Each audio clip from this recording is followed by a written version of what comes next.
For months, analysts warned that oil prices could reach $150 or even $200 per barrel. After all, the United States had entered a direct conflict with Iran. The Strait of Hormuz, one of the world's most important oil shipping routes, was suddenly at risk. This narrow stretch of water carries around 1/5 of the world's oil supply. Historically, whenever the Middle East experiences a major conflict, oil prices surge. Except this time, they didn't. Instead, oil prices briefly jumped and then fell back. So what happened? Why did one of the biggest geopolitical crises in years fail to send oil prices into the stratosphere?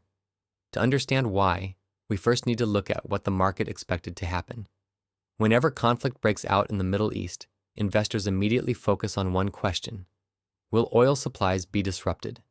Oil only matters if producers can actually deliver it to customers, and that's where the Strait of Hormuz becomes so important. Nearly 20% of global oil passes through this narrow waterway every single day. If Iran had completely blocked the strait, millions of barrels of oil could have been trapped overnight.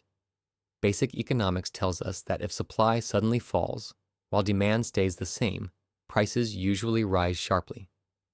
That simple logic led many investment banks and analysts to predict oil prices could reach somewhere between $150 and $200 per barrel. But markets don't price what is happening today. They price what they believe will happen tomorrow. And that's where everything changed. The first surprise came from China. For more than 20 years, China has been the world's largest source of oil demand growth.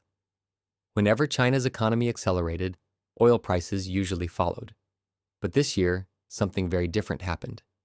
Chinese crude imports fell significantly as economic growth slowed and fuel demand weakened. Industrial activity also slowed. At the same time, electric vehicles continued replacing petrol-powered transport. Even China's enormous taxi fleets are becoming increasingly electric. That meant the world's largest oil importer suddenly needed much less crude than expected. Imagine trying to sell concert tickets. You have fewer tickets available. But at the same time, thousands fewer people want to attend. Prices don't rise nearly as much. The same thing happened in the oil market. Weak demand offset much of the supply risk. The second reason came from the United States. America quietly became the world's largest oil producer years ago. At the very same time the conflict was unfolding, U.S. oil production climbed to a record 13.9 million barrels per day. That extra production helped replace oil that might otherwise have been lost. But production wasn't the only tool available. Governments also released millions of barrels from their emergency strategic petroleum reserves. Together, around 400 million barrels were made available globally. These reserves exist specifically for moments like this. Rather than allowing panic buying, governments injected additional supply into the market. The result was simple. Buyers knew oil would still be available, and prices remained far more stable than many expected. Perhaps the biggest misconception was that the Strait of Hormuz would be completely shut down. Many people believed the strait would be blocked entirely, cutting off one of the world's most important oil shipping routes. In fact, the security situation became so tense that some oil tankers switched off their GPS tracking systems while sailing through the strait. For a short time, these vessels would simply disappear from public tracking websites before reappearing once they had safely passed through. But despite those risks, the strait was never completely closed. Oil continued flowing, just more cautiously than before. Traffic slowed dramatically. Some tankers chose to avoid the region altogether. Insurance costs also increased significantly. But oil kept moving. Even more importantly, Saudi Arabia had another option. Instead of relying entirely on the Strait of Hormuz, it redirected larger volumes of oil through pipelines leading to the Red Sea. That alternative route became incredibly valuable.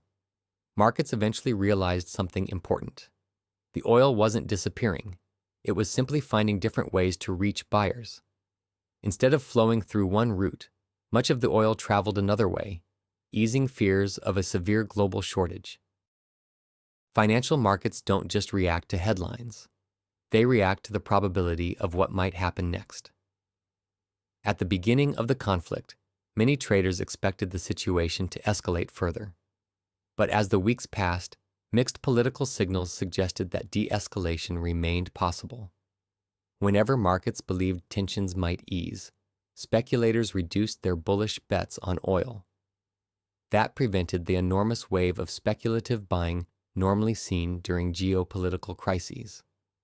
Instead of fear feeding more fear, uncertainty kept many investors sitting on the sidelines. And without huge amounts of speculative money entering oil futures, prices struggled to maintain their momentum. This final reason is perhaps the most overlooked. The physical oil market never became critically short. There were still cargoes available. Refineries could still buy crude. Ships were still delivering oil. As long as physical supply remains available, it becomes difficult for futures prices to justify extreme spikes. The headlines suggested an oil crisis, but the physical market was telling a very different story. The fear was real, but the physical market wasn't confirming it, and eventually, reality won. Does this mean the danger is over? Not necessarily. Many of the factors that kept prices contained are temporary. Strategic oil reserves cannot be released forever. Alternative export routes have limited capacity.